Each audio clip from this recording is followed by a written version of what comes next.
নগরের উদ্যোগে সপ্তাহব্যাপী গণসংযোগ চলতেছে, দাওয়াতি সপ্তাহ। তারই ধারাবাহিকতায় আমরা আসছি আপনাদের কাছে। সর্বপ্রথম জামাত ইসলামের পক্ষ থেকে আপনাদের নামাজের দাওয়াত। আপনারা নামাজ পড়বেন তো ইনশাল্লাহ? কারণ আল্লাহ বলছে বিসমিল্লাহির রহমানির রহিম ওমা খলাকতুল জিন্না ওয়াল ইনসা ইল্লা লিয়াবুদুন, যে আমি জিন এবং মানব জাতিকে সৃষ্টি করেছি শুধুমাত্র আমার গোলামি করার জন্য। একজন মুসলমানের যে গোলামিটা, যত প্রকার গোলামি আছে, আল্লাহর হুকুম পালন আছে, এর মধ্যে সর্বপ্রথম হচ্ছে নামাজ। আল্লাহ রাসূলকে বলা হয়েছে, ইয়া রাসূলুল্লাহ, মুসলিম আর অমুসলিমের মধ্যে পার্থক্য কি? আল্লাহ রাসূল বলছে নামাজ। তাহলে আমরা যদি কন্টিনিউ নামাজ না পড়ি তাহলে কি আমাদের মুসলমানিত্ব থাকবে?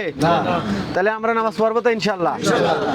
আল্লাহ তাআলা আরো বলছেন বিসমিল্লাহির রহমানির রহিম ওয়াল তাকুম মিনকুম উম্মাতুন ইয়াদউনা ইলাল খায়রি ওয়া ইয়া'মুরুনা বিল মা'রুফি ওয়া ইয়ানহাউনা আনিল মুনকার। তোমাদের মধ্যে অবশ্যই একদল লোক থাকতে হবে যারা সৎ কাজের আদেশ দিবে এবং অসৎ কাজের নিষেধ করবে।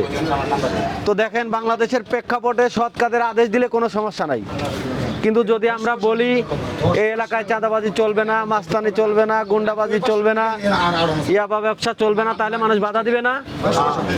এই বাধাটা উপেক্ষা করার জন্য তো আমরা একা একা পারবো না, আপনাদের সমর্থন দরকার। আমাদের এমপি হইতে হবে, মন্ত্রী হইতে হবে, কাউন্সিলর হইতে হবে। সেই জন্য বাংলাদেশ জামাত ইসলামী আপনাদের কাছে সমর্থন এবং ভোট প্রত্যাশা করে। আপনারা চান কিনা, এটা দিবেন কিনা ইনশাআল্লাহ? আপনারা চান তো যে এই দেশে কোরআনের রাজ কায়েম হোক, ইসলামী আইন অনুযায়ী এই দেশ চলুক। যারা আপনারা আমাদের সমর্থন করবেন একটু নাম লিখে নিব আর কি, ঠিক আছে ভাই? একটু নাম লিখেন।